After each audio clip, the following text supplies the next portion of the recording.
자, 둘째 시간입니다. 이제 용어 정의 중에서는 제일 힘든 게 중개업과 중개업이에요. 그 어떤 분들은 나는 별로 안 힘든데 이러면 좋은 거지 뭐.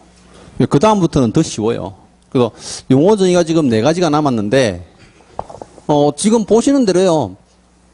전부 다 4가지는 사람의 호칭이에요.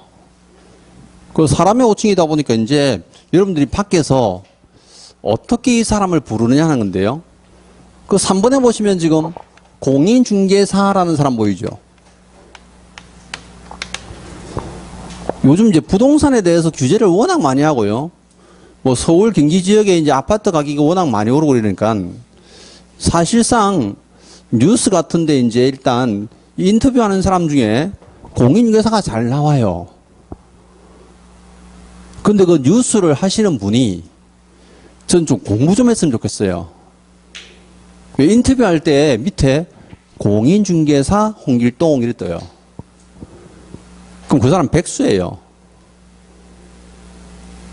법률적으로는 절대 중개를 할 수 없는 사람이거든요. 그럼 어떻게 써야 됩니까? 개업 공인중개사 또는 소속 공인중개사 이렇게 써줘야 돼요. 근데 저도 참 놀란 게 연합뉴스 나올 때요. 제가 부동산에 관한 인터뷰 하는데 거기는 소속 공인중개사 써놨더라고. 그쪽은 법정 공부한 사람이에요. 근데 공중판대 밑에 공사 나와요. 계속. 그럼 공인중개사라는 사람은 어떤 사람입니까? 자, 중개사법입니다. 이 법이. 그럼 공인중개사법에 따라서 공인중개사 자격을 취득한 자 돼 있죠. 저예요. 그럼 자격을 취득했으니까 이 사람 중개업 해야 안 해요? 할 수도 없고 해서도 안 되는 사람이에요.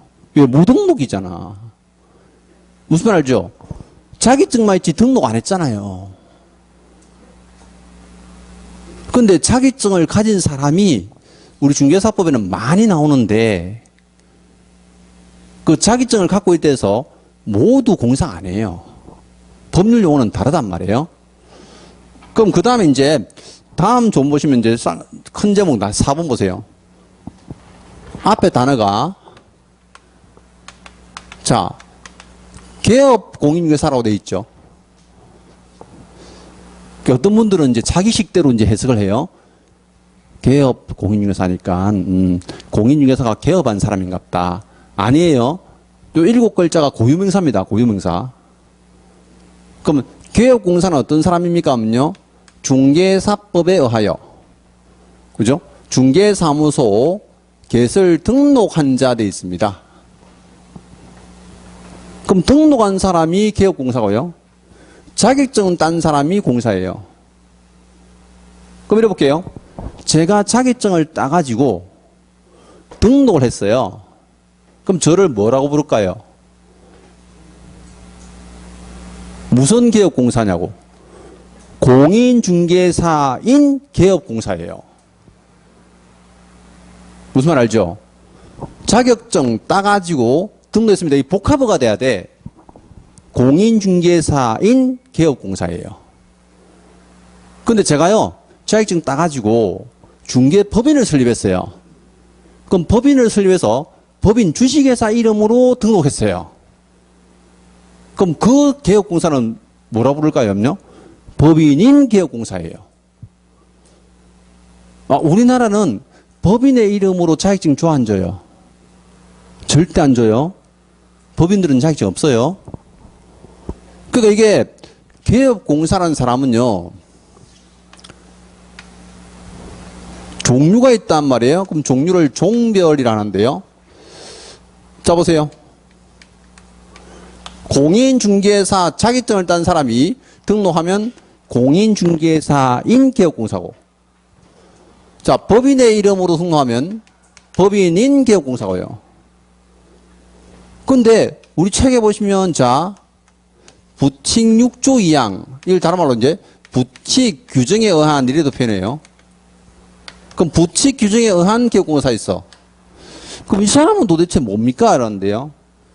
우리 자격증 시험 제도가 1985년부터 이런 시험 쳤어요. 그럼 1985년 이전에 중개사무소 했던 사람들 있죠? 그럼 1985년 이전에 적용되는 법률이 뭐냐면 1960년대에요. 처음 만들어진 법이 뭐냐면 소개영업법이었어요. 그럼 그 소개영업법에 실제 적용을 받고 사무소 한 사람은 그 사무소 이름이 소개소였어요. 지금 젊은 분들은 몰라요. 나이 드신 분들은 좀 알고. 우리 나이 때 되면 좀 알죠. 그럼 그때 소개소 안에서 부동산 중개업 했어요. 그때 중개업을 하는 소개소를 뭐라 불렀어요? 복덕방이라 하잖아. 그때 복덕방 불렀단 말이에요. 명칭에 대한 규정도 없었어요, 그때는. 그럼 그분들은 자격증이 있어, 없어요? 없죠. 85년부터 시험 제도가 만들었으니까 이분들은 자격증이 없어요. 근데 자기 생업이니까 기득권은 보호해줘야 되죠. 그래서 죽을 때까지 너는 중개업만 해라 하고 만들어준 거예요. 근데 만약에 우리 폐업했어. 등록이 돼 안 돼요? 이제 안 돼요. 돌아가시면 등록도 완전히 사라져요. 아, 그러면 우리 지금 개업공사에게는 자격증도 없이 계속 중개업을 하는 우리 개업공사가 있구나. 요즘은 이거 잘 안 내요. 이 사람 잘 안 나와요. 왜 안 나오느냐면요. 몇 분 안 계세요. 보세요. 1985년도 이전에 중개업했다. 그럼 그 당시에 복덕방 하는 사람들은 젊은 20대들이 했을까? 아니, 85년 이전에 복덕방 하는 사람들은 기본이 5, 60대가 대부분이었어. 그럼 그 당시에 50대는 지금 나이가 어떻게 될까요? 85년이니까 지금 40년 지났잖아. 못돼도 8, 90대겠죠. 평균 연세가 80이 다 넘었어요, 지금. 근데 돌아가시기 전까지 끝까지 하고 있어요. 왜요? 죽을 때까지 할 수 있으니까. 우리 자격증은요, 평생 직업이에요. 평생 직장은 없죠. 평생 직업은 있어요. 우리 자격증이에요. 사무소 차려놓고 이제 딱 앉아 계신단 말이에요. 그 밑에 직원들이 있대요. 한 건 해오면 도장 딱 찍어주고, 보수 내놔라 하고 이제. 평생 직업이죠. 저도 죽을 때까지 한번 해보려고요. 나중에 이제 다리 힘이 없어가 강단을 못 쓰면, 강의 그만두면. 그죠? 80까지는 안 하겠어요? 건강하다면. 육서당, 지금 여러분 계시는 육서당 고시학원에 6명 강사들 중에 제가 제일 고참이에요. 중간에 제가 잠깐 이제 다른 학원 갔다 했는데, 제일 오래 수업을 했던 강사 중에 한 사람이 제가. 전부 다 내 밑이지. 나이도 그렇고, 다. 그죠? 근데 뭐, 몇 년은 더 할 수 있겠죠. 꼬라지 보니까. 그죠? 근데 저는 개인적으로 이제 나중에 뭐 학원이 없든 말든 뭐 아니면 강의를 할 수 있든 없든 그거보다는요, 결국 중개업을 하지 않을까 하는 생각도 있어요. 자격증이 있으니까. 예전에 중개업도 몇 번 해봤고. 그래서. 이제 이분들은 자격증 없이 계속 중개업하는데, 앞으로 여러분들은요, 요 두 사람은 엄청나게 많이 봐요. 그럼 이 두 사람이 이제 계속 종이 나올 거 아니에요. 그죠? 그래서 종별이 이런 게 있구나 하시면 되는데, 개업공사가 단어가 워낙 길어서요, 제가 그냥 개공이라고 표현하기도 하고, 좀 길게 부르면 뭐 개공사 이래 부르기도 합니다. 근데 개공하면 어때요? 개업공사구나. 요즘 젊은 애들 왜 말 줄여서 잘 하잖아요. 예, 줄여서 이제 부르는 게 우리가 빨리 진도 나가는 게 좋다, 그죠? 자, 그 다음 용어에서는요, 5번하고 6번 보세요. 5번은, 자, 소속 공인중개사입니다. 물론, 단어상 표현은요, 공인중개사가 소속된다 보다 해석할 수 있는데, 이것도 7글자가 고유명사예요. 법률 용어는 항상 고유명사로서 만드는 거지, 복합어는 복합어대로 따로 표현해요. 그러면 소속권사는 어떤 사람입니까? 없냐? 자, 앞으로 제가 개공을 요렇게 표현합니다. 개업중개사. 그럼 개업공사에게 소속된 뭐예요? 공인중개사입니다. 그럼 개업공사에게 소속된 공사는 전부 뭐라 부른다고요? 소속 공인중개사예요. 자, 그럼 우리가요, 개인 사무소에는, 그죠? 개인, 우리 공사인 제공이라고 하는 개인 사무소에는 내가 직원을 뽑을 때 자격증 있는 사람 없는 사람 구분하잖아요. 그럼 자격증 있는 사람들은 전부 다 뭐가 돼요? 소공이 돼요. 소속공사 소공이 됩니다. 이렇게. 근데 법인에 가보면 임원도 있고 직원도 있죠. 근데 임원들은 법인 등기부에 등재되는 사람이니까 경영진이잖아요. 주주들이고 다. 뭐 주식회사 같으면. 그러면 직원도 있고 임원도 있는데 그 자격증 있는 사람을 다 이렇게 불러야 됩니까? 아니요? 그래 불러야 될까? 어떡해요? 맞아요. 그래 불러요. 그럼 여기에는 법인의 임원 또는 사원을 전부 포함합니다. 자, 괄호 안에 잘 보세요. 상관 이번에 소속공사라 하면 개업공사에게 소속된 공사 괄호 안에 보세요. 개업공사인 법인의 사원 또는 임원으로서 공인자를 포함한다 되어 있죠.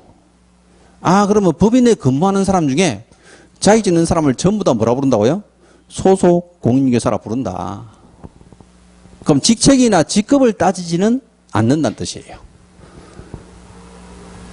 자, 그 다음 밑에 6번째 마지막인데요. 중개보조원이에요. 중개보조는 가장 중요한 단어가 제일 앞에 나와 있는 거야. 공인중개사가 아닌 자로서예요. 그러면 공인중개사가 아니란 말은 무슨 뜻이에요? 자격증이 없는 사람.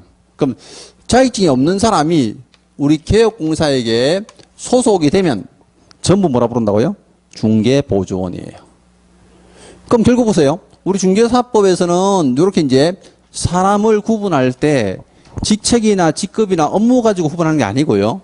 뭐로 구분해요? 자격증 가지고 구분해요. 학원도 딱 두 사람으로 구분하죠. 떨어진 사람, 학교 간 사람.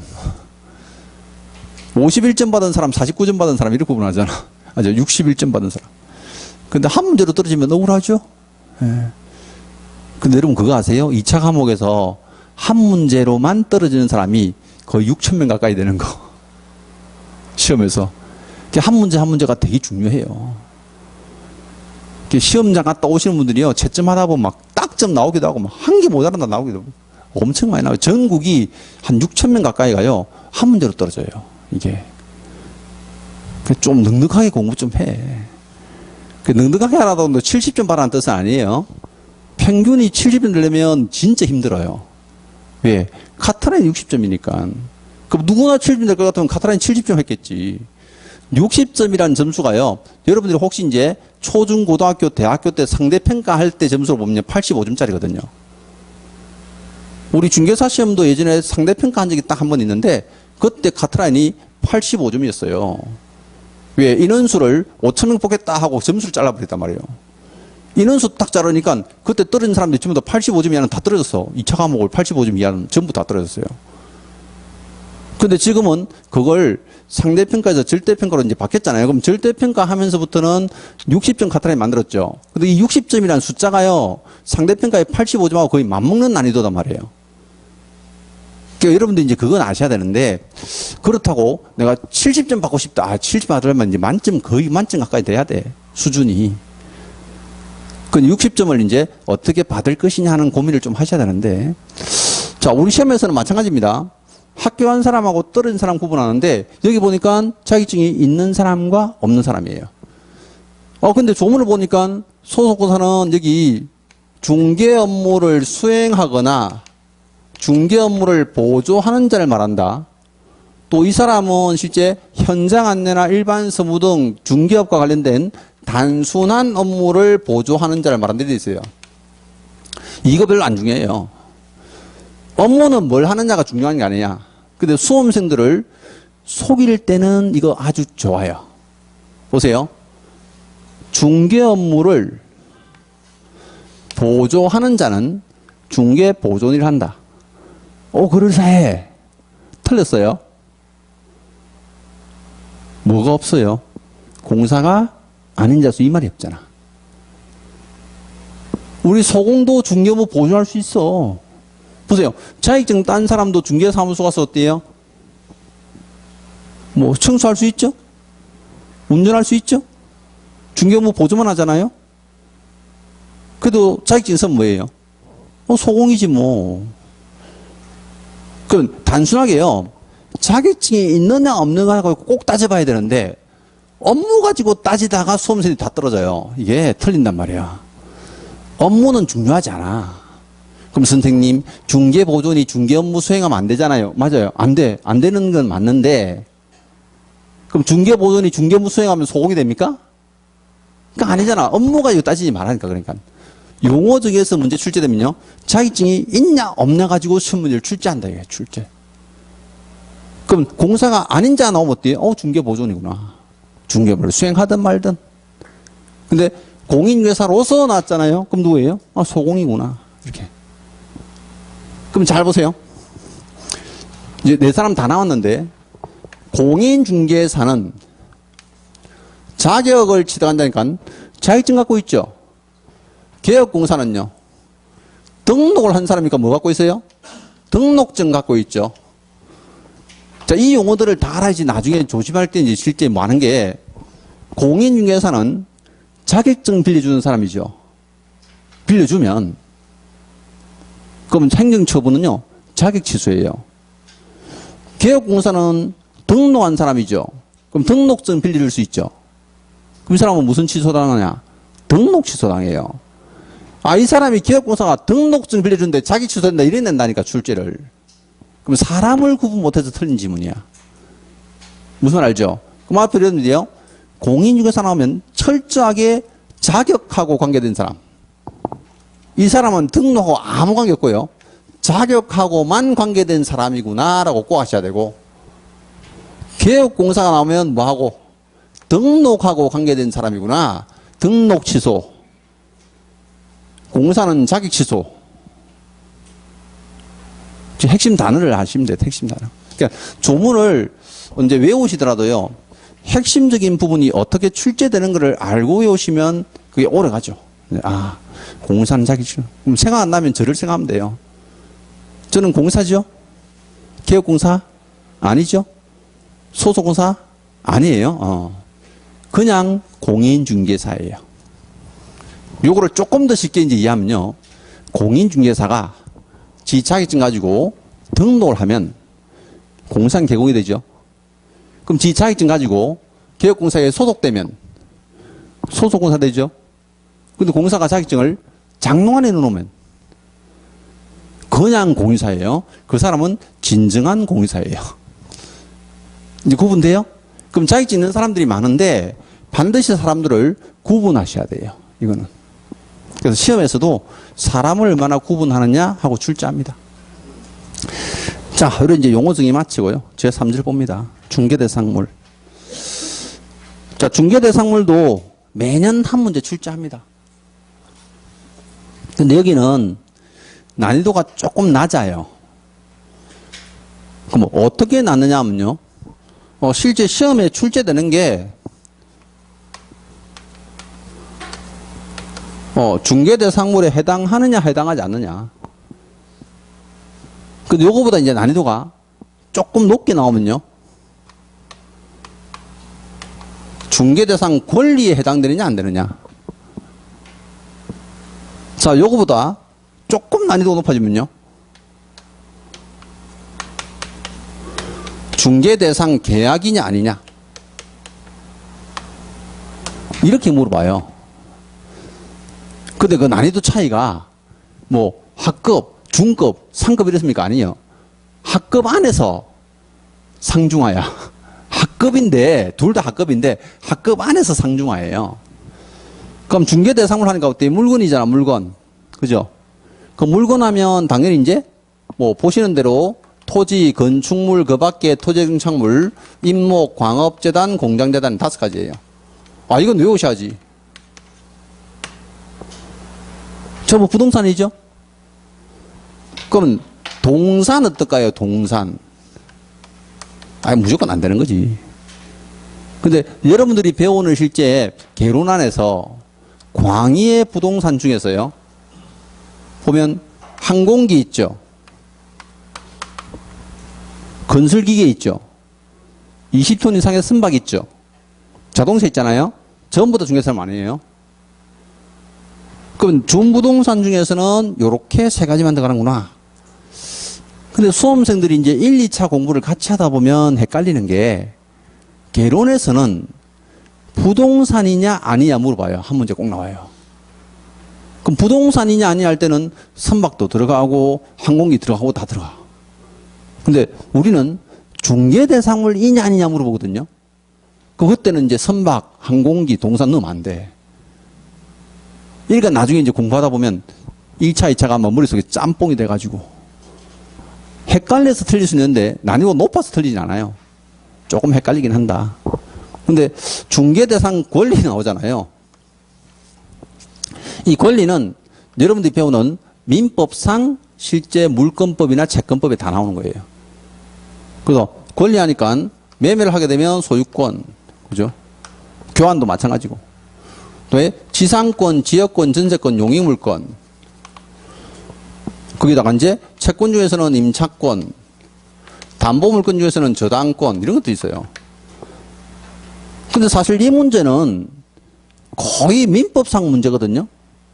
근데 민법에 아주 기초만 있는 사람이면 맞춰요.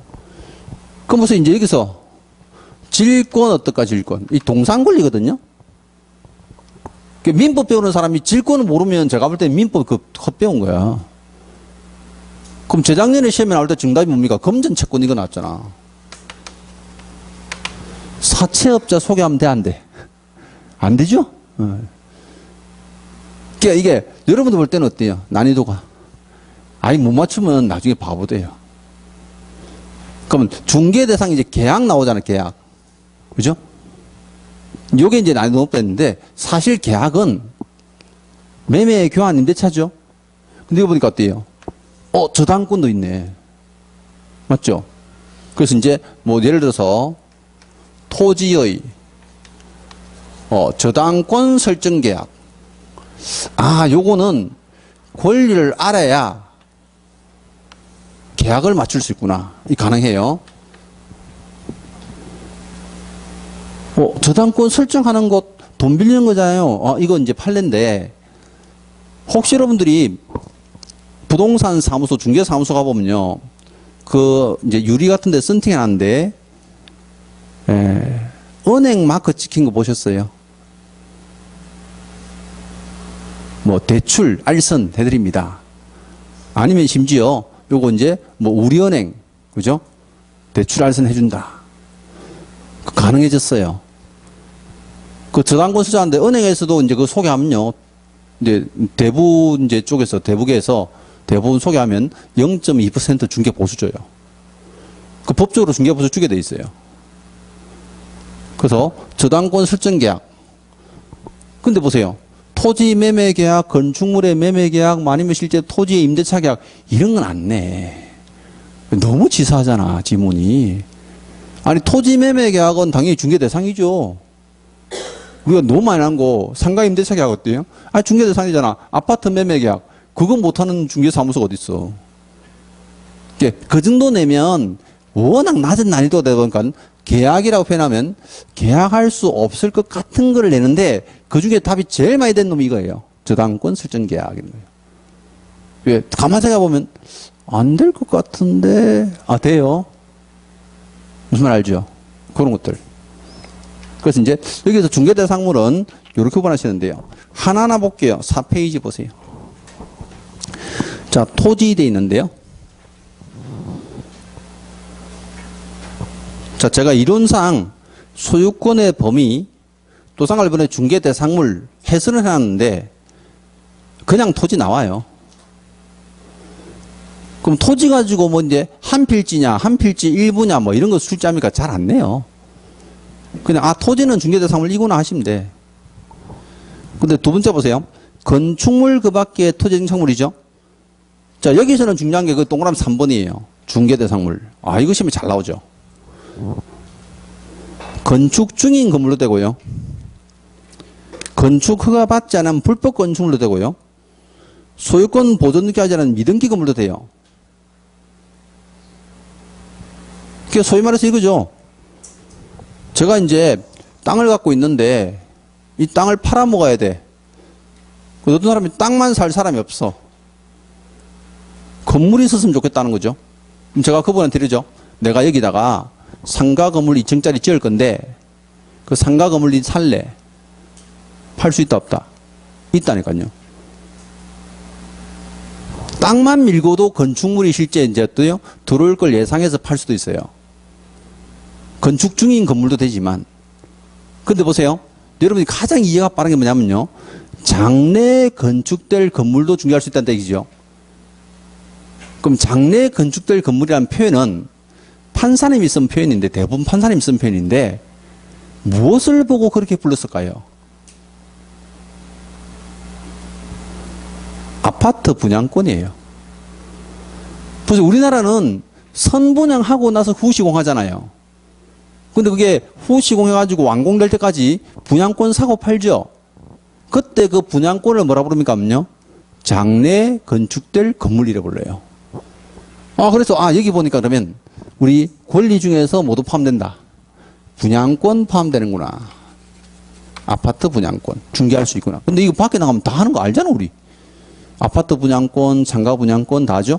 그걸 우리는 장래에 건축될 건물 또한 장차 건축될 건물, 다른 말로요, 지금 건축 중인 건물 이를 다 부르죠. 그럼 전부 다 돼요. 자, 네 번째 단원 갑니다. 대통령료로 자는 재산금물인데 그 준부동산이에요. 그럼 도대체 이제 임목이 뭡니까 하는 건데요.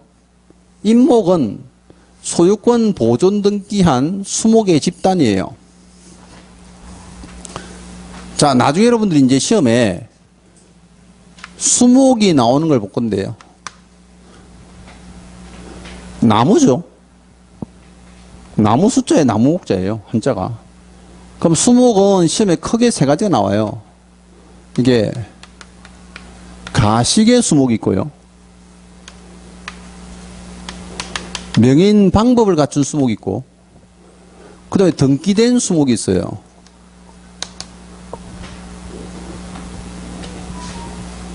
그럼 보세요. 수목은 중개대상물 문제 말고는 다른 조문에는 안 나와요. 그럼 여기서 가식은 무슨 뜻일까? 가식.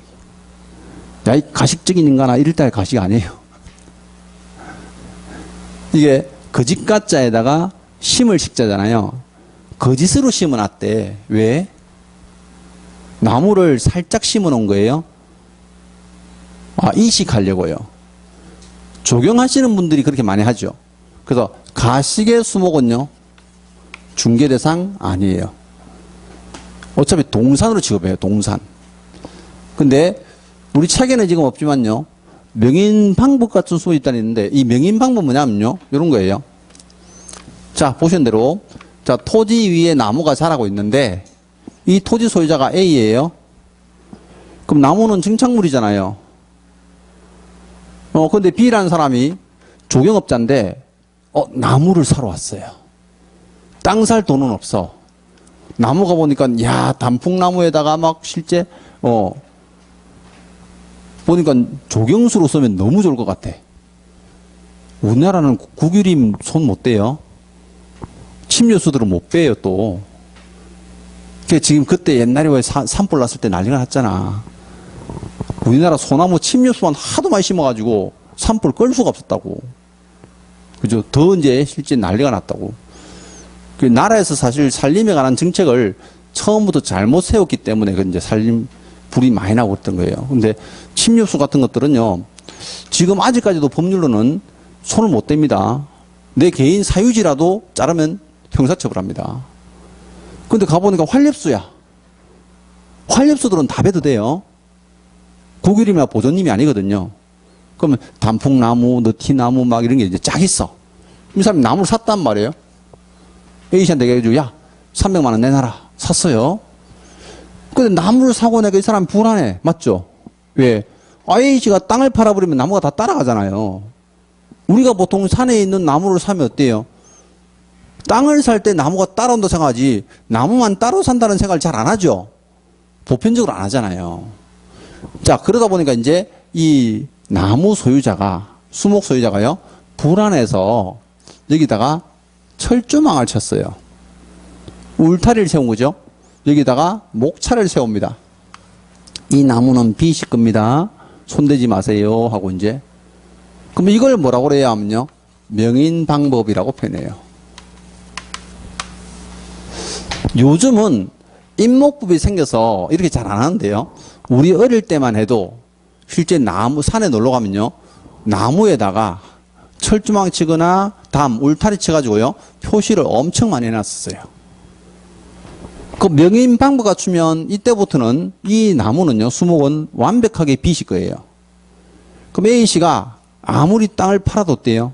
나무는 절대 안 따라가요. 근데 어쨌든 나무가 토지의 정착물이잖아요. 토지의 정착물이다 보니까 나무만 중개할 수 있습니까? 가능해요. 나무만. 근데 등기를 했어, 나무를. 그럼 등기하면 요거 등기된 수목을 뭐라 합니까? 하면요. 이걸 이제 임목이라고 그래요. 임목. 근데 여러분 보세요. 여러분들이 실제 이제 법을 이제 여러 가지 배우지만 우리나라는 토지와 건축물이 별개 부동산이죠. 왜 별개 부동산으로 구분해요? 등기가 따로 돼 있어요. 우리가 이제 사실은요, 이게 조금 이제 치욕스러운 얘기지만, 일제 강점기 시절에 그게 나눠진 게요, 아직까지 바로잡지를 못하고 있어요. 거기다 여러분 이제 나중에 공시법 시간에 막 지적도, 임야도, 뭐 임야대장, 토지대장 배우는데, 그것도 일본 애들이 다 그렇게 만들어 놓은 거예요. 그걸 바로잡으려면 빨리 구분해야 되는데, 통합도 안 돼요. 왜? 너무 오랜 시간 동안 바로잡지 못하고 그대로 막 100년 가까이 왔기 때문에 그걸 지금 바로잡을 방법이 없어요. 우리나라 법 조문을 잘 보면요. 전부 다 일본 법을 그대로 모아겠어요. 민법도 막 똑같아요. 다. 그만큼 이제 아직 일제 잔재가 지금 법률에 많이 남아있거든요. 이제 남아있는데 이제 뭐 요런 것들, 그죠? 이건 신설된 법을 만들어서 이제 탄생한 거예요.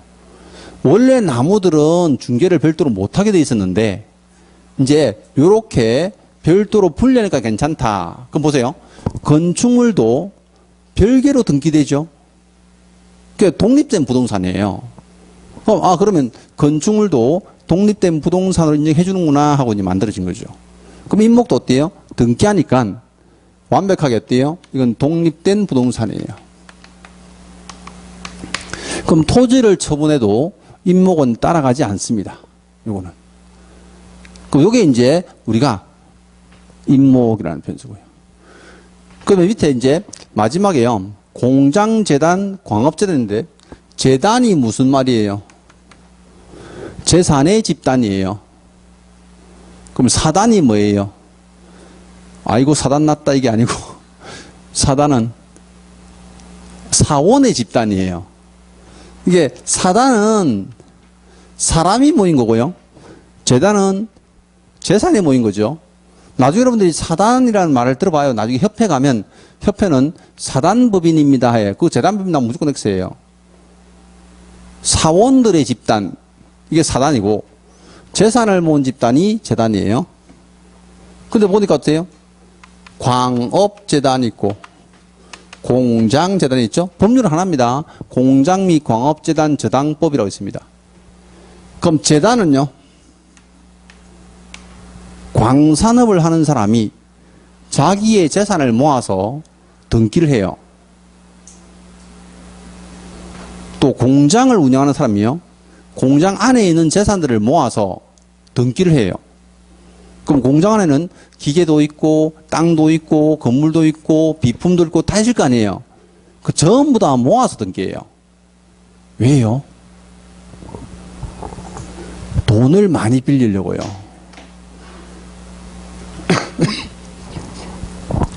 이 공장이나 광산업 하는 사람들은요, 순수하게 자기 토지하고 건물만 저당 잡히고 돈을 빌리면 돈이 얼마 안 돼요. 사업을 못 해.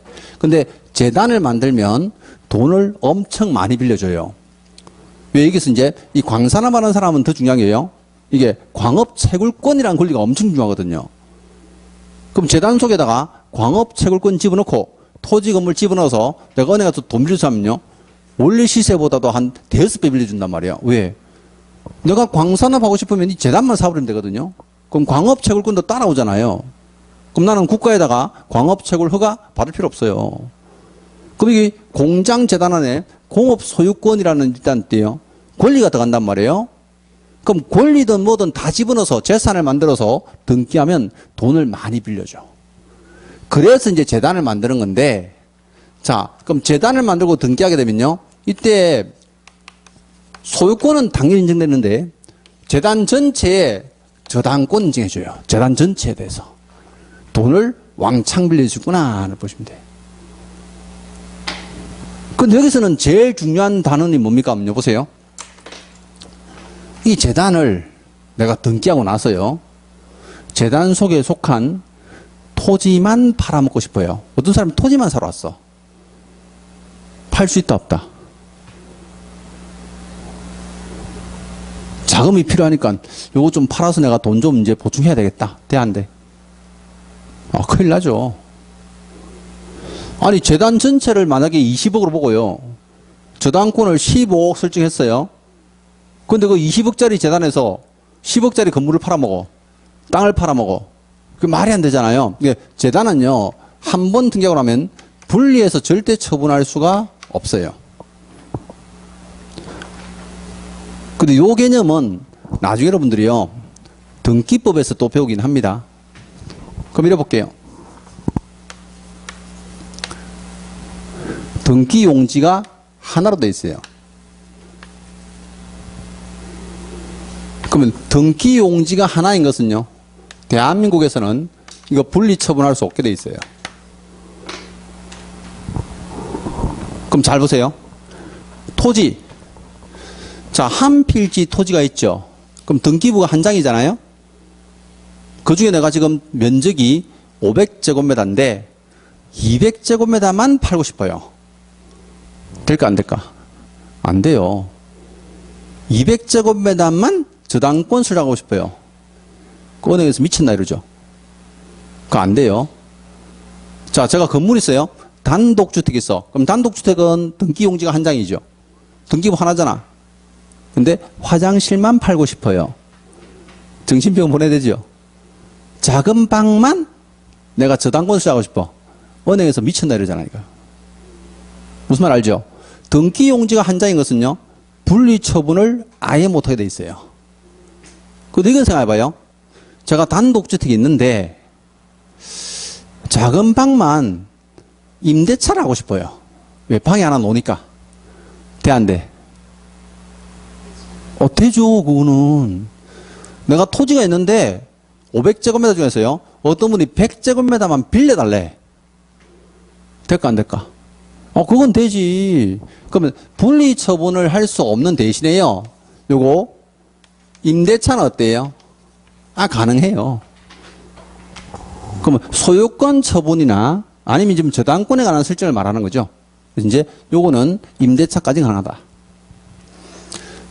자, 우리 시험에서 중개대상물을 구분하는 문제를 출제하면요, 여기까지 나왔다. 난이도가 최상급이에요. 물론 다른 문제하고 비교하면 상급 아니에요.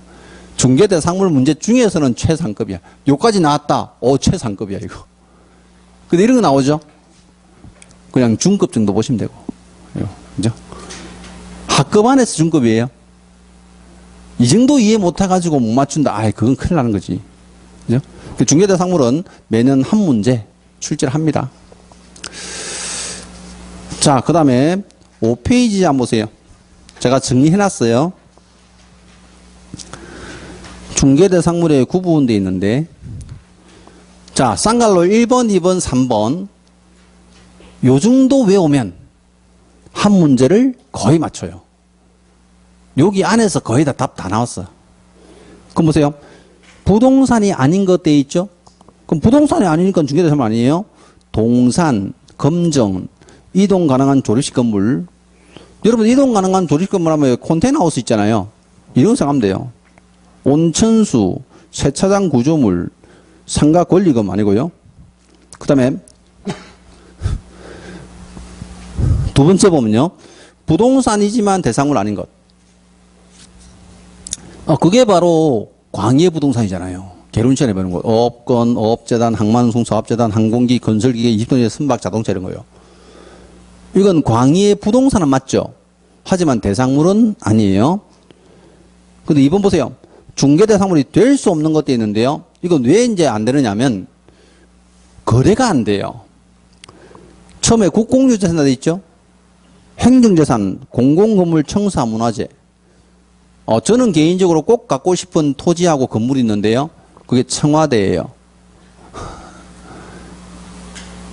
그럼 뭐가 돼야 돼요? 대통령 돼야 되죠. 그 대통령 돼서 살 수는 없잖아요. 거래가 안 돼요. 또 경북공 사고 싶어요.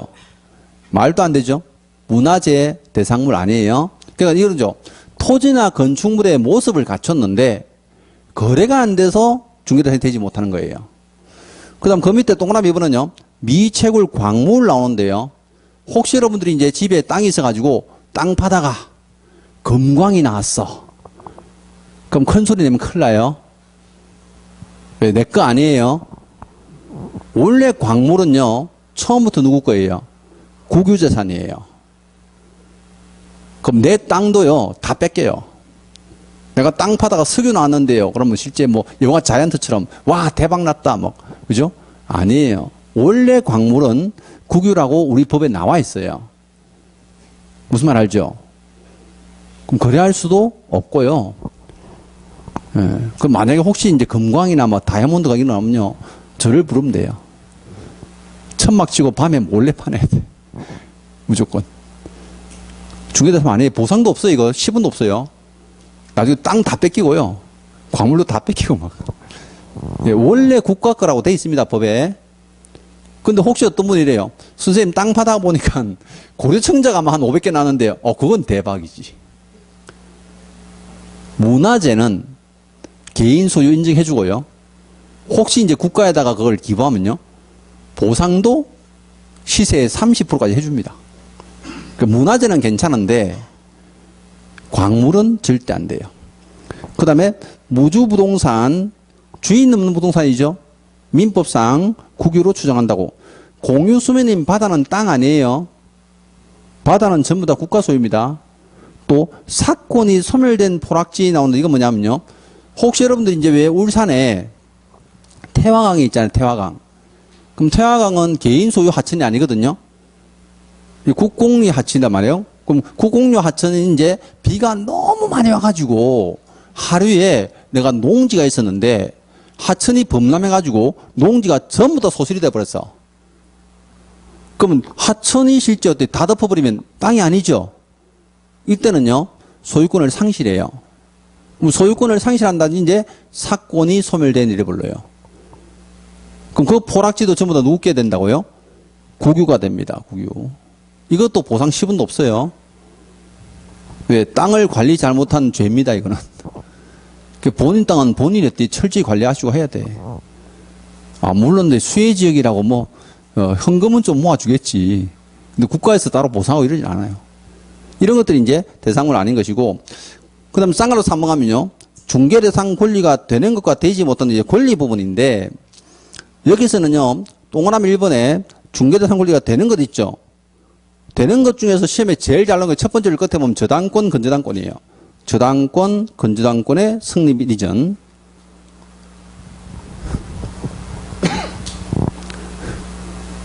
자, 채권으로서는 두 번째 줄이에요.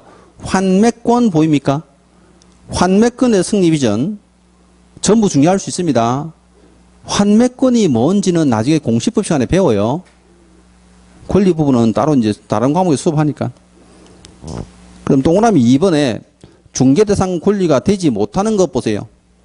질권 나와 있죠.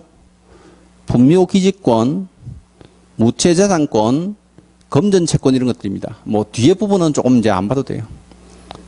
질권은 동상권리고 분묘기지권은 뭘까요? 묘지 자체를 말하는 게 아니에요. 묘지는 땅이잖아요. 무슨 말 알죠? 묘지는 땅이니까 사고 팔아요. 분묘기지권이잖아. 권리니까. 그럼 이건 아버지 실제 묘지를요. 제사 지낼 수 있는 권리예요. 그럼 내가 부모님 제사 지낼 수 있는 권리를 남한테 팔고 싶다. 땡땡 자식이라죠. 남한테 양도가 돼 안 돼요? 절대 안 돼요. 그걸 사가지고 저 아버지 저 엄마 제사를 대신 지내주는 사람이 어디 있어? 이건 양도성이 아예 없어요. 그러니까 중개할 수가 없고. 무채재산권 하면요, 특허권, 실용신앙권, 저작권, 영업권 이런 것들인데 우리 시험에서는 특허권이 딱 한 번 나온 적이 있습니다. 그럼 특허권도 사고 팝니다. 그럼 개인 간에 사고 팔지만 이렇게 생각하는데 무채재산권은 형체가 없는 재산권이잖아요. 우리 권리는 어떤 권리만 된다고요? 부동산에 있는 권리만 된다니까. 부동산에 있는 권리만. 그래서 중개할 수 없는 것. 이제 금전채권도 마찬가지. 부동산에 관한 권리가 아닌 것들은요, 전부 중개대상이 아닌 거예요. 그래서 실제 우리 시험에는 중개대상물을 구분하는 문제 내잖아요. 대상물이 되느냐 안 되느냐. 그때 이제 여기 지금 5페이지에 나와 있는 내용이 거의 다예요. 거의. 이쪽만 이해를 잘해도 그냥 한 문제에 맞춘다 보시면 돼요. 자, 1장은 이렇게 마칩니다. 마치고 이제 10분 쉬었다가요, 2장 가죠.